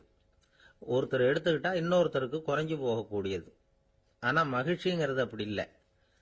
ஒருத்தர் அனுபவிக்கிறதுனால இன்னொருத்தருக்கு குறைஞ்சு போகாது. இப்ப காலையில சூரியன் உதயம் ஆகிறத பார்த்து சந்தோஷப்படுறோம், அதையே இன்னொருத்தரும் பார்த்து சந்தோஷப்படலாம். ஒரு நல்ல சங்கீதத்தை கேட்கிறோம், ஒரு அழகான ஓவியத்தை ரசிக்கிறோம், நீங்க ரசிக்கிற அதே நேரத்தில் இன்னொருத்தரும் அதை ரசிக்கலாம். அதனால அது குறைஞ்சு போறது இல்லை. இது மகிழ்வு. ஆனா ஒண்ணு, ஒரே பாடலை வந்து திரும்ப திரும்ப கேட்டுக்கிட்டு இருந்தா கடைசியில் அலுப்பு தட்டும். அதாவது மகிழ்வுங்கிறது எப்படின்னா, மற்றவங்களோட பகிர்ந்து கொள்றதுனால குறையாது. ஆனா ஒரே பொருள் மீண்டும் மீண்டும் வந்து அனுபவிப்ப தர்றப்போ முதல்ல மகிழ்வு அதிகரிச்சு அதுக்கப்புறம் அது மங்கி மறைஞ்சு போயிடும். இதுதான் அந்த மகிழ்ச்சி, மகிழ்வுங்கிறதுக்கு இலக்கணம். சரி, இப்போ 3வதா சுகம் தரக்கூடிய ஆனந்தம்ங்கிறது எப்படின்னா, இது நமக்கு உள்ளே இருந்து சுரக்கிறது. மனசு வந்து சலனங்கள்ல இருந்து விடுபடுறப்போ இந்த ஆனந்தம் வந்து நமக்கு கிடைக்கும். இது வந்து நிலையான சுகம், ஆத்ம சுகம். களிப்பிலிருந்து மகிழ்வுக்கும், மகிழ்விலிருந்து ஆனந்தத்துக்கும் செல்றது தான் மனிதன் நடத்த வேண்டிய முக்கியமான பயணம். இவ்வளவு விஷயத்தையும் கேட்டுட்டு இந்த காலத்து பையன் ஒருத்தன் வந்தான். சார், இப்போ நீங்க ஒரு சாப்பாட்டு மேசையில ஒரு 10 இட்லி வைக்கிறீங்க, என்ன உட்கார வைங்க, எதிரில் இன்னொருத்தனை வந்து உட்கார வைங்க, நான் வந்து களிப்பு மகிழ்வுலாம் தாண்டி நேரடியா ஆனந்தத்துக்கு பயணம் பண்ணி காட்டுறேன் அப்படின்னா. ஒன்னும் புரியல அவன் சொன்னது. அது எப்படி, என்ன பண்ணுவ நீ அப்படின்னு சொல்லி கேட்டோம் ஆச்சரியமா. 2 இட்லி சாப்பிட்டா தானே சார் களிப்பு, நான் 10 இட்லியும் மொத்தமா சாப்பிட்டுருவேன், அடுத்தவனுக்கு எதுவும் கிடைக்காது, அவனுக்கு கிடைக்காதபடி நாமே சாப்பிட்டுறோம்ல, அதுதானே நமக்கு ஆனந்தம் அப்படின்னு அதுக்கு ஒரு விளக்கம் சொல்றான். காதுங்கிறது எப்பவும் திறந்தே இருக்கக்கூடிய ஒண்ணுதானே. சில பேர் பேசிக்கிட்டே இருப்பாங்க, நாமும் கேட்டுக்கிட்டே தான் இருப்போம். அவர் என்ன சொன்னாரு திருப்பி சொல்லு அப்படின்னு சொன்னா சொல்ல தெரியாது. காது சரியா கேட்டாலும் நாம பேசுறத மற்றவங்க சரியா கேட்கறாங்களா அப்படிங்கிறது சந்தேகம்தான். இந்த சந்தர்ப்பத்தில் ஒரு உண்மையை நாம புரிஞ்சுக்கணும். அதாவது என்னன்னா, கேட்பதுங்கிறது வேற, கவனிக்கிறதுங்கிறது வேற. அதாவது கேட்கறதுன்னா அது ஹியரிங், கவனிக்கிறது அப்படின்னா அது லிசனிங். கேட்கறதுங்கிறது தன்னிச்சையா நடக்கக்கூடிய ஒரு செயல். இப்போ ஒரு சாலையில நடந்து போயிட்டு இருக்கிறோம், எவ்வளவோ சத்தம் நம்ம காதுல விழுந்துகிட்டு இருக்கு. கார் போற சத்தம் கேட்குது, பறவை ஒரு மரத்துல இருந்து கத்துது, அந்த சத்தம் கேட்குது. இப்படி நிறைய காதுல விழுந்துகிட்டு இருக்கு. ஆனா கவனிக்கிறதுங்கிறது எப்படின்னா, நம்ம முழு மனசை செலுத்தி உன்னிப்பா கேட்கறது. எத்தனையோ சத்தத்துக்கு நடுவுல தன்னுடைய குழந்தை அழற சத்தத்தை தாய் தெரிஞ்சுக்க முடியுது இல்லையா, அது மாதிரி. விவரம் தெரிஞ்சவங்க எல்லாம் என்ன சொல்றாங்கன்னா, கவனித்தல் அதாவது லிசனிங் அப்படிங்கிற செயல்ல 3 அம்சங்கள் இருக்கிறதாக சொல்றாங்க. அது என்ன 3 அம்சங்கள் அப்படின்னா, முதல்ல காதால கேட்கறது, இது முதல் அம்சம். ரெண்டாவது என்னன்னா கேட்டதை புரிஞ்சுக்கிறது. மூணாவது என்னன்னா என்ன புரிஞ்சுக்கிட்டோம்ங்கிறத தெரிவிக்கிறது, ஃபீட்பேக் அப்படின்னு சொல்றமே அது. ஒரு ஆசிரியர் வகுப்புல பாடம் நடத்திக்கிட்டு இருக்கிறார்.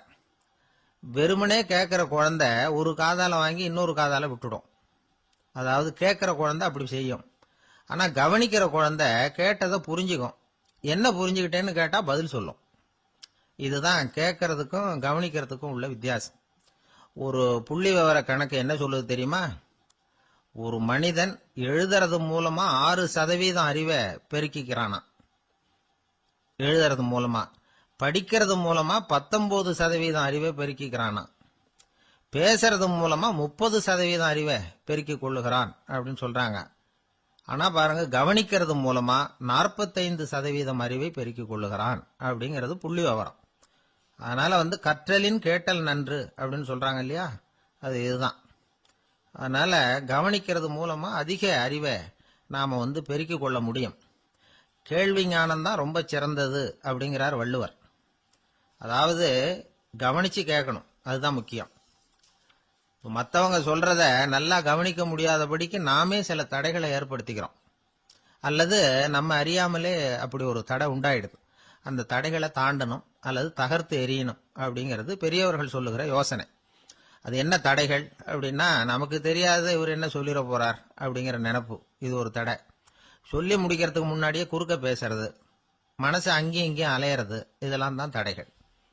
ஆசிரியர் பாடம் நடத்துறார் அப்படின்னா மாணவர்கள் அக்கறையா கவனிக்கணும், அப்பதான் பரீட்சையில பாஸ் ஆக முடியும். வீட்டுக்குள்ள கணவன் சொல்றத மனைவி கவனிச்சு கேட்கணும், மனைவி சொல்றத கணவன் கவனிச்சு கேட்கணும், இல்லைன்னா குழப்பமாயிடும். ஒரு அம்மா கோயிலுக்கு போனாங்க, சேலையில ஒரு முடிச்சு போட்டிருந்தாங்க. எதுக்கு சேலையில முடிச்சு போட்டு வச்சிருக்கிறீங்க அப்படின்னு கேட்டாங்க. எங்க வீட்டுக்காரர் ஒரு கடிதத்தை மறக்காம தபால் போட்டியில போட்டுடணும்னு சொன்னார், ஞாபகத்துக்காக முடிச்சு போட்டு வச்சிருக்கிறேன் அப்படின்னாங்க. கடிதத்தை பெட்டியில போட்டுட்டீங்களா அப்படின்னு கேட்டாங்க. அது எப்படிங்க முடியும், அவர் கடிதத்தை என்கிட்ட கொடுக்க மறந்துட்டாரே அப்படின்னாங்களாம். அதனால மறக்கப்படாதுன்னு நினைச்சுக்கிட்டே மறந்து விடுறது, இப்படி ஒரு வாழ்க்கை. அதனால வாழ்க்கையில நமக்கு இருக்கிறது செவிச்செல்வம் ரொம்ப முக்கியமானது. நிறைய கேட்கணும், சொல்றதை விட கேட்கணும், கேட்கறதை விட முக்கியம் கவனிக்கிறது. அப்படி கவனிக்கிறது மூலமா நம்முடைய வாழ்க்கையில வெற்றி பெறணும். அங்க நபிகள் நாயகம் உட்கார்ந்திருக்கிறார். அந்த சமயம் அம்மா அங்க வர்றாங்க. அவங்க கையில திராட்சை பழ கொத்து, அதை கொண்டுகிட்டு நபிகள் கிட்ட கொடுக்கறாங்க. சாப்பிடுங்க அப்படின்னு சொல்லி ரொம்ப அன்பா வேண்டிக்கிறாங்க. நபிகள் நாயகமும் ரொம்ப பிரியமா அதை வாங்கிட்டார். அதுக்கப்புறம் அதை சாப்பிட ஆரம்பிச்சார்.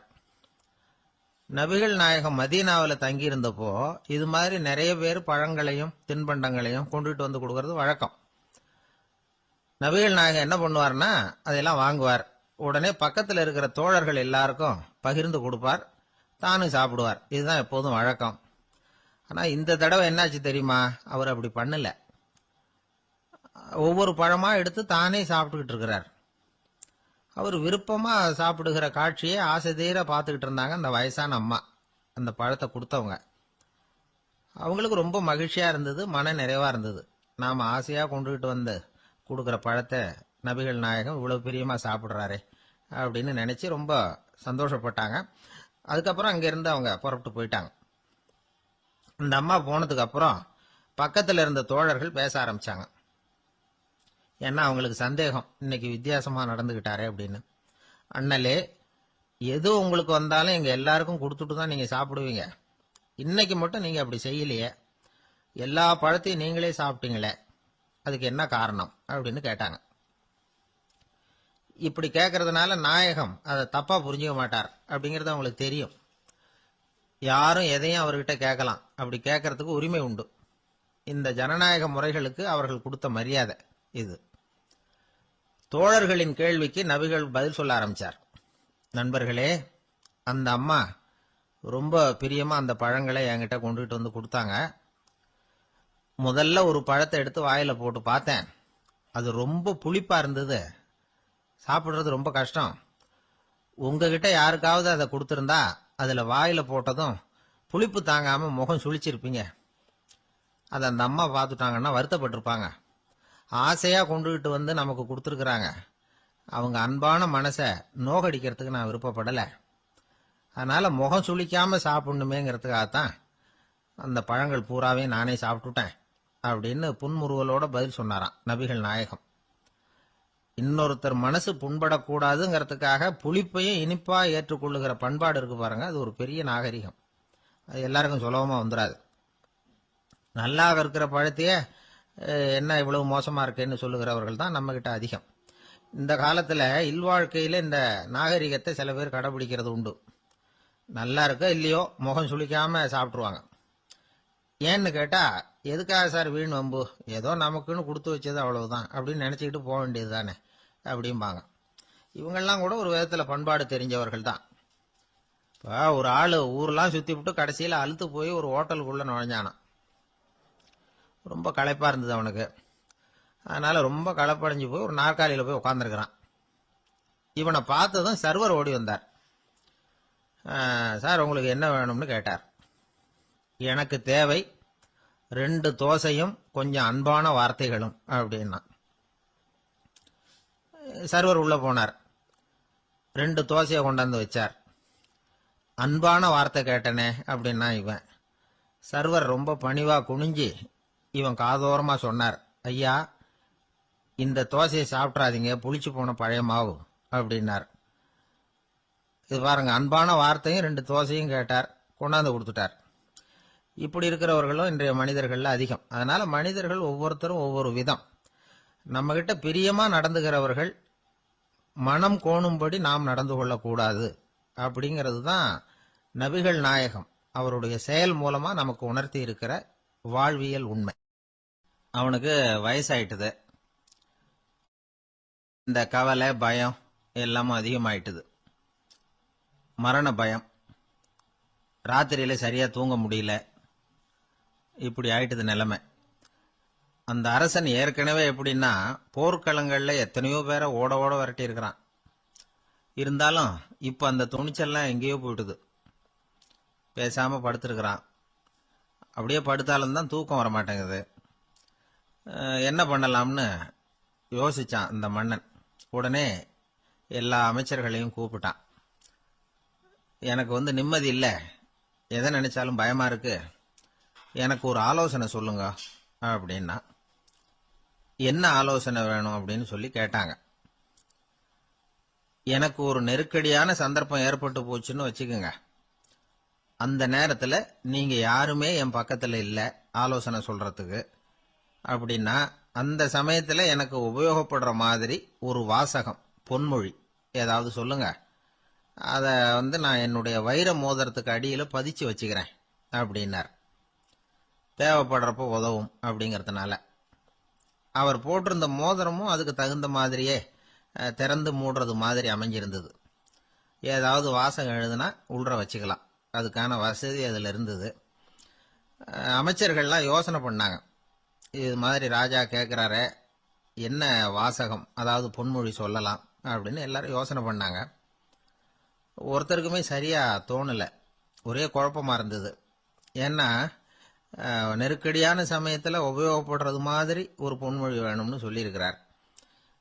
அப்படி இப்படி யோசிச்சு பார்த்தா ஒன்றுமே தோணலை. எல்லாரும் குழம்பிக்கிட்டு இருந்த நேரத்தில் ஒரு பெரியவர் அந்த பக்கமாக வந்தார்.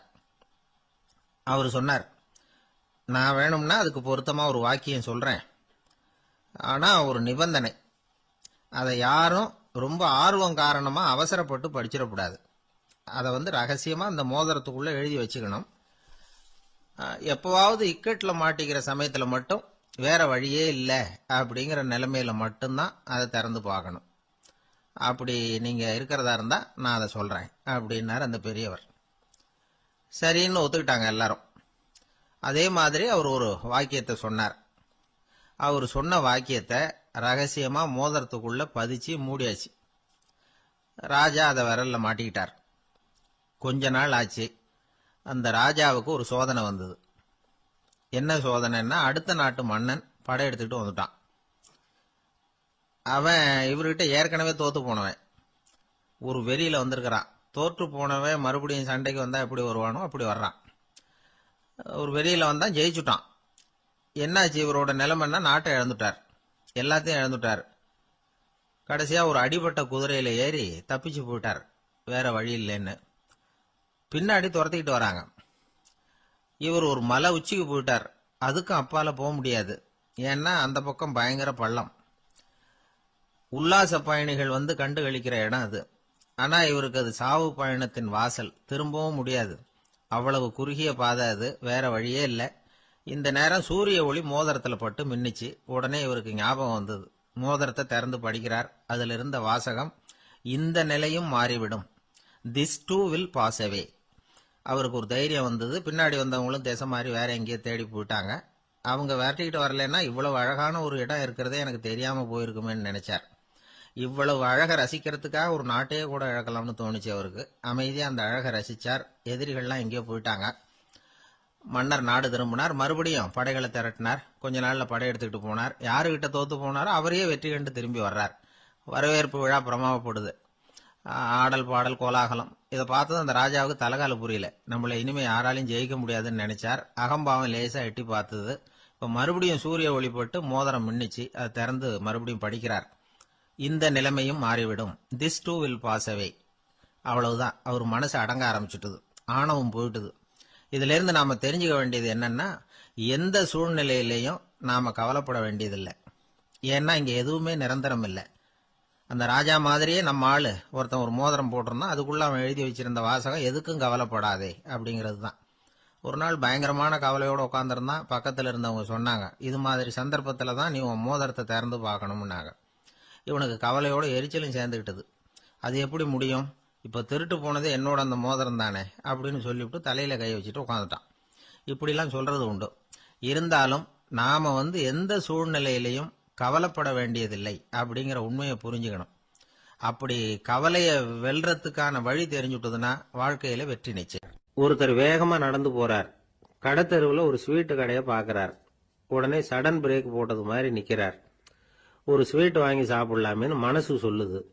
டாக்டர் வேணாம்னு சொல்லியிருக்கிறார், உடம்புக்கு ஒத்துக்காது, அதனால அது வேணாம்னு சொல்லுது அறிவு. இவர் மனசு சொல்றத கேட்கல, அறிவு சொல்றபடி கேட்கிறார். அதனால மறுபடியும் வேகமா அங்கிருந்து நடந்து போயிடுறார். அவர் நல்ல மனுஷன். மனுஷனுக்கு அறிவும் இருக்குது, உணர்ச்சியும் இருக்குது. எதுக்கு எடுத்தாலும் உணர்ச்சி வசப்பட்டுக்கிட்டு இருக்கக்கூடாது. அறிவு வசத்துல நாம இருக்கணும். அப்பதான் நாம நல்லபடியா வாழ முடியும். இல்லைன்னா அவஸ்தை தான். மகாபாரதத்துல சந்தனுன்னு சொல்லி ஒரு அரசன் வர்றான். அவன் ஒரு சமயம் அறிவு வசப்படாம உணர்ச்சி வசப்படுறான். அதாவது ஒரு நாள் கங்கை கரையில ஒரு அழகான பொண்ணை பாக்குறான். இவனுடைய மனசு அவகிட்ட போயிடுது. அவளை கல்யாணம் பண்ணிக்கிறதுக்கு ஆசைப்படுறான். அந்த பொண்ணு சரின்னு சம்மதிக்கிறா. ஆனா ஒரு நிபந்தனை போடுறா. அந்த நிபந்தனைக்கு சம்மதம்னு சொன்னாதான் உன்னை கல்யாணம் பண்ணிக்குவேன்னு சொல்றா. சரி, அவ போட்ட நிபந்தனை என்ன தெரியுமா? இது மாதிரி, நான் உங்க மனசு புண்படுற மாதிரி எந்த காரியம் பண்ணாலும் நீங்க என்ன ஏன்னு கேட்கக்கூடாது. நான் செய்யற காரியத்தை தடுக்கவும் கூடாது. அப்படி நீங்க செஞ்சா அடுத்த கணமே நான் உங்களை பிரிஞ்சு போயிடுவேன். இதுதான் அந்த பொண்ணு போட்ட நிபந்தனை. சந்தன அரசன் இந்த நிபந்தனையை ஒத்துக்கலாமா? இதை அறிவுபூர்வமா யோசிச்சிருந்தா இதுக்கு கட்டுப்பட்டு இருக்க மாட்டான். இந்த நிபந்தனைக்கு நான் சம்மதிக்க மாட்டேன்னு தான் சொல்லியிருக்கணும். ஆனா அவன் அந்த நேரத்துல உணர்ச்சி வசத்துல இருந்தான். அதனால நீ என்ன சொன்னாலும் சரின்னு ஒத்துக்கிட்டான். அவளை கல்யாணம் பண்ணிக்கிட்டான். இதனால என்ன ஆச்சு? 7 பச்சை இளம் குழந்தைகளை பிறந்த உடனே அவ கங்கையில தூக்கி எறிஞ்சு கொல்லக்கூடிய கோர காட்சிய இவன் ஒண்ணு பின்னாடி ஒன்னா பார்க்க வேண்டியதா போச்சு. கடைசியில 8வது குழந்தை பிறந்ததுன்னு தான் அவனுடைய அறிவு மேலோங்குது. அந்த கொடிய செயலை தடுத்து நிறுத்துறான். அந்த 8வது குழந்தை தான் பின்னாடி பீஷ்மர் ஆகிறார். ஒரு பக்தி பிரசங்கத்துல ஒரு பேச்சாளர் இந்த விஷயத்தை சொல்லிவிட்டு இன்னொரு விஷயமும் சொன்னார். அது என்னன்னா, சந்தனு மன்னன் அறிவுக்கும் உணர்ச்சிக்கும் நடுவில் அகப்பட்டு தவிச்சதுனால அவன் வம்சத்துல வந்த கௌரவர்கள் உணர்ச்சி வசப்பட்டாங்க, பாண்டவர்கள் அறிவு வசப்பட்டாங்க அப்படின்னு சொன்னார். மனுஷனுக்கு உணர்ச்சியை விட அறிவு மேலோங்கி இருக்கணுங்கிறது சரிதான். ஆனால் அந்த அறிவை எப்படி உபயோகப்படுத்துறோம்ங்கிறது முக்கியம். ஒருத்தர் சொன்னார், சார் இன்னைக்கு கோயம்புத்தூர்ல ஒரு கல்யாணம், அதுக்கு நான் போக முடியலையேன்னு நினைக்கும் பொழுது மனசுக்கு ரொம்ப வருத்தமா இருக்குது சார் அப்படின்னார். ரொம்ப உணர்ச்சி வசப்பட்டார். அதுக்காக கவலைப்படாதீங்க சார், ஒரு வாழ்த்து தந்தி கொடுத்துருங்களேன் அப்படின்னார் இன்னொருத்தர். அது எப்படி சார் முடியும்னார் அவரு. நான் தானே சார் கல்யாண மாப்பிள்ளை அப்படிங்கிறார் அந்த ஆள். ஒரு பல்கலைக்கழகம், அங்க ஒரு இலக்கிய பேராசிரியர், அவர் பாடம் நடத்திட்டு இருந்தார். ராபர்ட் பிரௌனிங் எழுதிய கவிதைகளை பத்தி சொல்லிட்டு இருக்கிறார். மாணவர்களும் ரொம்ப அக்கறையா அதை கேட்டுக்கிட்டு இருக்கிறாங்க. ஒரு குறிப்பிட்ட கவிதையை பத்தி சொல்லும் பொழுது அந்த பேராசிரியருக்கே ஒரு சந்தேகம். அதாவது அந்த கவிதையின் சரியான அர்த்தம் என்னங்கிறதுல சந்தேகம். பேராசிரியர் யோசனை பண்ணார். அந்த கவிதையை முழுசா புரிஞ்சுக்க முடியல. அதனால மாணவர்களை பார்த்து சொன்னார், மாணவர்களே ஒரு நாள் பொறுத்துங்க, இந்த கவிதையை எழுதின கவிஞர் எங்க வீட்டுக்கு பக்கத்துல தான் இருக்கிறார். இன்னைக்கு சாயந்தரம் நான் அவரை நேரிலேயே போய் பார்க்கறேன், பார்த்து இதுக்கு என்னங்க அர்த்தம்னு கேட்டுட்டு வந்துடுறேன், அதுக்கப்புறம் உங்ககிட்ட சொல்றேன் அப்படின்னாராம். அன்னைக்கு சாயந்தரமே அந்த பேராசிரியர் கவிஞரை தேடிக்கிட்டு போயிட்டார். கவிஞர் அவங்க வீட்டில் அவர் பாட்டு உட்காந்துருந்தாராம். இவர் போய் அவர் முன்னாடி உட்காந்தார். அப்புறம் கேட்டார், ஐயா அந்த கவிதையின் முழு பொருள் என்னன்னு தெரிஞ்சுட்டு போறதுக்காக வந்திருக்கிறேன் அப்படின்னாராம். எந்த கவிதை அப்படின்னாராம் அவரு. இவர் அந்த கவிதையை சொல்லியிருக்கார். கவிஞர் கொஞ்சம் யோசனை பண்ணிவிட்டு அப்புறம் சொன்னாராம், பேராசிரியரே நீங்க கொஞ்சம் தாமதமா வந்துட்டீங்கன்னாராம். இவருக்கு ஒன்றும் புரியல. நீங்க என்ன சொல்றீங்க, நான் தாமதமா வந்துட்டேன்னா? நீங்க தான் உயிரோடு இருக்கிறீங்களே, அப்படி இருக்கும்பொழுது நான் தாமதமா வந்துட்டேன்னா அது எப்படி அப்படின்னு இவர் குழம்பி இருக்கிறார். இப்ப கவிஞர் சொன்னாராம், ஐயா நான் உயிரோட இருக்கிறேன்னா இல்லையாங்கிறது முக்கியம் இல்லை, நான் அந்த கவிதை வரிகளை எழுதினப்போ 2 பேருக்கு அதோட அர்த்தம் தெரிஞ்சிருந்தது, இப்போ ஒரே ஒருத்தருக்கு தான் அதோட அர்த்தம் தெரியும் அப்படின்னாராம். பேராசிரியர் யோசனை பண்ணியிருக்கார். அப்படின்னா அந்த ஒருத்தர் கவிஞர் ராபர்ட் பிரௌனிங்கை தவிர வேற யாரா இருக்க முடியும்? இவர் தான் அப்படிங்கிறத அவர் மனசுல நினைச்சுக்கிட்டார். அதனால சொன்னார், ஐயா நான் தாமதமா வரல, அந்த கவிதையின் பொருள் என்ன அது சொல்லுங்கன்னார். பேராசிரியரே நான் சொல்றது உங்களுக்கு புரியலன்னு நினைக்கிறேன். நான் இந்த வரிகள் எழுதினப்போ 2 பேருக்கு அதோட அர்த்தம் தெரிஞ்சிருந்தது. அந்த 2 பேர் யாருன்னா, ஒருத்தர் ராபர்ட் பிரௌனிங், அதாவது நான், இன்னொருத்தர் கடவுள். இப்போ அது கடவுளுக்கு மட்டும்தான் தெரியும். நானே இதை பத்தி பல தடவை யோசனை பண்ணி பார்த்தேன். இது ரொம்ப அழகானது, ஆனாலும் ரொம்ப வழுக்கலானது. அதை பிடிச்சிட்டோம்னு நினைச்சிட்டு இருக்கும் பொழுதே காத்து மாதிரி அது உங்ககிட்ட இருந்து ஓடி போயிடுது. எனக்கு ரொம்பவும் வருத்தமா தான் இருக்குது. நிச்சயமா நான் தான் இந்த வரிகளை எழுதியிருக்கிறேன், அதுல அர்த்தம் இருக்குங்கிறது எனக்கு தெரியும், அதை நான் உணர்றேன். ஆனா நீங்க என்னை மன்னிக்கணும், எனக்கே கூட அதை என்னால விளக்க முடியல. அப்படி இருக்கும்பொழுது உங்களுக்கு எப்படி அதை நான் விளக்க முடியும் அப்படின்னாரா அந்த கவிஞர். அனுபவிக்கப்படக்கூடிய எல்லாமே விளக்கப்படக்கூடிய ஒன்றல்ல, விளக்கப்படும் எல்லாமே அனுபவிக்கப்படக்கூடிய ஒன்றல்ல அப்படிங்கிறது ஞானிகளுடைய கருத்து. அதுக்காக தான் அந்த சம்பவம். வாழ்க்கையில் நீங்கள் தொடர்ந்து ஆய்வு செய்து கொண்டே இருக்கக்கூடிய விளக்கங்களை ஒருபோதும் அடைய முடியாத பரிமாணங்கள் இருக்கிறதுனால தான் அது அலுப்பு தட்டாமல் இருக்குது. உங்களால் நிறைய அனுபவிக்க முடியும், இருந்தாலும் நீங்கள் அனுபவித்து அறிந்த விஷயங்கள் கூட வார்த்தைகளால் விளக்கப்பட முடிவதில்லை அப்படிங்கிறது பெரியோர் சிந்தனை. இதெல்லாம் ஒரு பக்கம் இருக்கட்டும்.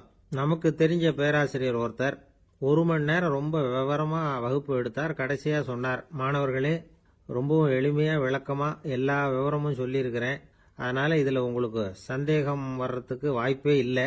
இருந்தாலும் கேட்க வேண்டிய கடமை கேட்கிறேன். இதுவரைக்கும் நடத்தினதுல யாருக்காவது ஏதாவது சந்தேகம் உண்டா அப்படின்னு கேட்டாராம். எனக்கு ஒரே ஒரு சந்தேகம் தான் சார் அப்படின்னு எழுந்திரிச்சு நிக்கிறான் ஒருத்தன். என்னன்னு கேட்டாராம். இதுவரைக்கும் நீங்க என்ன பாடம் சார் நடத்துனீங்க அப்படின்னானா அவன். அம்மாக்காரங்களுக்கு அடிக்கடி ஏற்படுற கவலை ஒன்று உண்டு. அதாவது குழந்தை சரியா சாப்பிட மாட்டேங்குதே அப்படிங்கிற கவலை. இவங்கெல்லாம் ஒரு விஷயத்த நல்லா புரிஞ்சுக்கணும். குழந்தைகள்ங்கிறவங்க பெரியவங்க மாதிரி இல்லை. அவங்க கடிகாரத்தில் மணியை பார்த்துட்டு சாப்பிட்றதுக்கு உட்கார்ற ரகம் கிடையாது. பசிச்சா சாப்பிடுவாங்க, இல்லைன்னா விளையாடுவாங்க அல்லது தூங்குவாங்க. அது புரியாம அவங்கள கட்டாயப்படுத்தி அல்லது மிரட்டி சாப்பிட வைக்கிறது ரொம்ப தப்பு. ஒரு 8 மாச குழந்தைக்கு 3 மணி நேரத்துக்கு ஒரு தடவை பசிக்கும். அந்த நேரம் பார்த்து சாப்பாடு கொடுத்தா அடம் பண்ணாமல் அது பாட்டுக்கு சாப்பிட்ரும். அதே குழந்தைக்கு 1 வயசு ஆகிறப்போ 4 மணி நேரத்துக்கு ஒரு தடவை பசிக்கும். இந்த வயசுல இயற்கையாவே பசி குறைஞ்சிருக்கும். அது புரியாம என் குழந்தை முன்னாடி மாதிரி இப்ப சரியா சாப்பிட மாட்டேங்கிறான் அப்படின்னு சில பேர் டாக்டர் கிட்ட போய் சொல்லிக்கிட்டு இருப்பாங்க. இன்னொரு விஷயம், ஒரு குழந்தைக்கு வயசு அதிகமாகிற வேகத்துக்கு உடம்பு எடையும் அதிகமாகிக்கிட்டே போவாது. உடம்பு எடை அதிகமாகிற வேகம் குறைஞ்சிக்கிட்டே வரும். 6 மாச குழந்தைக்கு ஒரு வாரத்துல 150 கிராம் எடை கூடும். ஒரு வயசுல வாரத்துக்கு 71 கிராம் எடை கூடும். இது புரியாம அதிகமா சாப்பாட்டை கொடுத்து குழந்தைய கஷ்டப்படுத்தக்கூடாது. ஏன்னா அளவுக்கு மீறின உணவு அஜீரணத்தை உண்டு பண்ணிவிடும். குழந்தைக்கு ஒரு தட்டில் கொஞ்சமா ஆகாரத்தை வச்சு கொண்டுகிட்டு போய் கொடுக்கணும். மலை மாதிரி குவிச்சு வச்சா அதை பார்த்ததுமே பசி அடங்கி போயிடும். அடிச்சு மிரட்டி பயமுறுத்தி குழந்தைய சாப்பிட வைக்கிற பழக்கம் இருக்கு பாருங்க, அதுக்கு ஃபுட் ஃபோர்ஸிங் அப்படின்னு பேர். இப்படி பண்ணுனா குழந்தைக்கு சாப்பாட்டில் விருப்பம் குறைஞ்சிரும், அதை கண்டாவே வெறுக்க ஆரம்பிச்சிடும். அது மாதிரி உளம் சார்ந்த பசி குறைவு, சைக்கோஜெனிக் அனோரெக்சியா, அது ஏற்படுமா. சாப்பாடுங்கிறதே ஒரு தண்டனை மாதிரி தோணும். குழந்தைகளுக்கு பிடிச்ச மாதிரியான ஆகாரத்தை கொடுக்கணும். சத்து அதிகம் இருக்குங்கிறதுக்காக அதுக்கு பிடிக்காத ஆகாரத்தை கொடுத்து கட்டாயப்படுத்தக்கூடாது. குழந்தைகளுக்கு 2 வயசு ஆகிறப்போ இயற்கையாகவே எதிர்மறை குணம் உண்டாகும். அதாவது அந்த எதிர்மறையா பேசுறது. இது மாதிரி சமயங்களில் நாம் என்ன சொல்கிறோமோ அதுக்கு நேர்மாறாக நடந்துக்கும். ஏட்டிக்கு போட்டி. சாப்பிட சொன்னால் விளையாட போவோம், விளையாட சொன்னால் சாப்பாடு கேட்கும். இதை புரிஞ்சுக்கிட்டு நடந்துக்கணும். குழந்தை சொன்ன பேச்சை கேட்கலேன்னு கோவப்படக்கூடாது. குழந்தை வளர வளர பிடிவாத குணம் வர்றது சகஜம். கேட்டதை வாங்கி கொடுத்தாதான் சாப்பிடுவேன் அப்படின்னு பிடிவாதம் பண்ணும். வாங்கி கொடுத்து விடுறது தான் உத்தமம். நீங்களும் அதுகிட்ட பிடிவாதம் பண்ணிட்டு இருக்கக்கூடாது. ஏன்னா கேட்டது கிடைக்கலையேங்கிற ஏமாற்றம் கூட குழந்தையோட பசியை குறைச்சிரும். கேட்டது கிடைச்சுட்டா பசி அதிகமாகும், கொடுத்ததை மலமலன்னு சாப்பிட்றோம். குழந்தைகளுக்கு கண்ட கண்ட நேரத்தில் சாப்பிட்றதுக்கு எதையாவது வாங்கி கொடுத்துக்கிட்டு இருந்தா சாப்பாட்டு நேரத்தில் சாப்பிடாம அடம் பண்ண ஆரம்பிச்சிடும். பள்ளிக்கூடம் போகிற பிள்ளைங்க காலை உணவை சரியாக சாப்பிட மாட்டாங்க. அச்சம், அவசரம், பரபரப்பு இதெல்லாம் தான் காரணம். பள்ளிக்கு புறப்படுறதுக்கு ஒரு 3/4 மணி நேரத்துக்கு முன்னாடியே சாப்பாடு போட்டுருங்க, அது சரியாக போடும். படிக்கிற குழந்தைகள் உடல் சோர்வு, மனச்சோர்வு இது காரணமாக கூட சாப்பிட மறுக்கிறது உண்டு. இப்போ உதாரணமாக சாயந்தரம் விளையாடி விட்டு வீட்டுக்கு வந்ததும் சாப்பிட சொன்னால் வேணாம்பாங்க. இது உடல் சோர்வு. ரொம்ப நேரம் வீட்டு பாடங்களை செஞ்சு முடித்த கையோடு சாப்பிட சொன்னாலும் அவங்களால சரியாக சாப்பிட முடியாது. இது உளச்சோர்வு, அதாவது மனச்சோர்வு. இதை தவிர குழந்தைகளுக்கு உடல் நலக்குறைவு ஏற்பட்டால் கூட சாப்பிட மறுக்கிறது உண்டு. சில மருந்து மாத்திரைகள் கூட பசியை குறைச்சிரும். அதனால் சரியாக தெரிஞ்சுக்கிட்டு குழந்தைகளை சாப்பிட வைக்கணும். அது புரியாமல் கையில் சாப்பாட்டு தட்டை வச்சுக்கிட்டு குழந்தைகளை விரட்டிக்கிட்டு அலையக்கூடாது. ஒரு சின்ன பையன் சொன்னான், எங்கள் அம்மா சாப்பாடு போடுறது தெரிஞ்சா நான் உடனே வீட்டை விட்டு வெளியில் ஓடி போடுவேன் அப்படின்னா. ஏன் அப்படி பண்ணுறேன்னு கேட்டோம். எங்கள் அப்பா கூட அது மாதிரி தான் சார் பண்ணுவார் அப்படிங்கிறான். பந்திக்கு முந்தர ஆசாமிகள் நம்மள பல பேர் உண்டு. அப்படி முந்தறதுக்கு கூட முயற்சி பண்ணுறவங்க நிறைய பேர் இருக்கிறாங்க. இதில் என்ன ஒரு விஷயம்னா, பந்திக்கு முந்தறது கூட தப்பு இல்லை. ஆனால் அப்படி ஒரு விருந்தில் ஆளாக போய் உட்காந்து சாப்பிட்டா கூட வெளியில் வர்றப்ப என்ன பெரிய விருந்து வச்சுட்டான், சாம்பாரில் உப்பு இல்லை, ரசத்தில் காரம் இல்லை அப்படின்னு குறை சொல்லிகிட்டே வர்றது இருக்கு பாருங்க, அது சரியில்லை, நாகரிகமும் இல்லை. கல்யாண பத்திரிகையில் என்ன போட்டிருக்குது, என் பொண்ணுக்கும் இன்னார் பையனுக்கும் கல்யாணம், எல்லாரும் குடும்பத்தோடு வந்திருந்து மணமக்களை ஆசீர்வதிக்கணும், இப்படி தானே போட்டிருக்கோம். குடும்பத்தோடு விருந்து சாப்பிட்டு சாப்பாடு எப்படி இருக்குன்னு அபிப்பிராயம் சொல்லிவிட்டு போங்க அப்படின்னா போட்டிருக்கு கல்யாண பத்திரிகையில். ஒருத்தர் வீட்டு விசேஷத்துக்கு போயிருக்கோம்னா எவ்வளவோ அசௌகரியங்கள் நமக்கு ஏற்படலாம். ஏராளமான கூட்டம் வந்திருக்கும். எல்லாரையும் அவங்க தனித்தனியாக கவனிச்சிக்கிட்டு இருக்க முடியாது. நாம தான் அனுசரித்து நடந்துக்கணும். நாமளா போய் வாழ்த்த வேண்டியவங்களை வாழ்த்தி விட்டு சேரணும். அதை விட்டுட்டு பத்திரிக்கை கொடுத்தானேன்னு போனேன், கவனிப்பே சரியில்லை அப்படின்னு புலம்பிக்கிட்டு இருக்கக்கூடாது. ஒரு விருந்துக்கு போனால் அங்கே எப்படி நடந்துக்கணும் அப்படிங்கிறத பற்றி கூட அனுபவசாலிகள் சில விவரங்கள்லாம் சொல்லியிருக்கிறாங்க. இந்த காலத்தில் கல்யாணம், பிறந்த நாள், அது இதுன்னு நிறைய விருந்துகள் நடக்குது. அதெல்லாம் எதுக்காக? மனித உறவுகளை வளர்த்துக்கிறதுக்காக தான், வேற எதுக்கு? ஒரு விருந்துக்கு போனால் அமைதியாக பொறுமையாக போய் உட்காரணும். அடித்து பிடிச்சிக்கிட்டு இடத்த பிடிக்க போகிறேன் அப்படின்னு நிற்கக்கூடாது. முதல் பந்தி நடந்துக்கிட்டு இருந்தால் அது முடிஞ்சு இலை எடுத்து சுத்தம் பண்ணதுக்கு அப்புறம் போய் உட்கார்றது தான் நாகரீகம். இலை எடுக்கிறதுக்கு முன்னாடியே அங்கே போய் உட்காந்தா நல்லா இருக்காது. நீங்கள் சாப்பிட்டுட்டு உட்காந்துருக்கீங்களா, சாப்பிட்றதுக்கு உட்காந்துருக்கீங்களா, பார்க்குறவங்களுக்கு சந்தேகம் வந்துடும். அதே மாதிரி இலையில எல்லா ஐட்டமும் பரிமாறினதுக்கு அப்புறம் சாப்பிட ஆரம்பிக்கணும். ஒவ்வொரு ஐட்டமா வைக்க வைக்க நாம பாட்டுக்கு எடுத்து உள்ள தள்ளிட்டே இருந்தோம்னா எதை வச்சோம் எதை வைக்கலன்னு பரிமாறினவரே குழம்பி போயிடுவார். ஏன்னா எப்போ பார்த்தாலும் இலை காலியாகவே இருக்கும். சாப்பிட்றப்போ உங்கள் சாப்பாட்டையே நீங்கள் கவனிக்கணும். அடுத்தவங்க இலையில என்ன இருக்குது, பக்கத்தில் இருக்கிறவர் எதை அதிகமாக சாப்பிட்றார், இதெல்லாம் நமக்கு என்னத்துக்கு? எல்லாரும் சாப்பிட்டு முடிக்கிற வரைக்கும் பொறுமையாக இருக்கிறது தான் நல்லது. நீங்கள் மட்டும் திடீர்னு பாதியில் எழுந்திரிச்சு பக்கத்தில் இருக்கிறவங்களுக்கு சங்கடமாக இருக்குமேங்கிறதெல்லாம் யோசிக்காமல் நீங்கள் பாட்டு எழுந்திரிச்சு போகக்கூடாது. பக்கத்தில் உள்ளவங்க உங்களை எழுந்திரிக்க சொன்னால் எழுந்திரிச்சு போகலாம். விருந்துகளில் சாப்பாட்டை வீணாக்கிறதே ஒரு நாகரிகமாக போட்டுது இந்த காலத்தில். சாப்பாட்டுக்கே கஷ்டப்பட்டுக்கிட்டு பல பேர் இந்த உலகத்தில் இருக்கிறப்போ சாப்பாட்டை வீணாக்கிறது எவ்வளோ பெரிய மோசங்கிறத நினச்சி பார்க்கணும். வேணுங்கிற அளவுக்கு கேட்டு வாங்கி சாப்பிட்றது தான் முறை.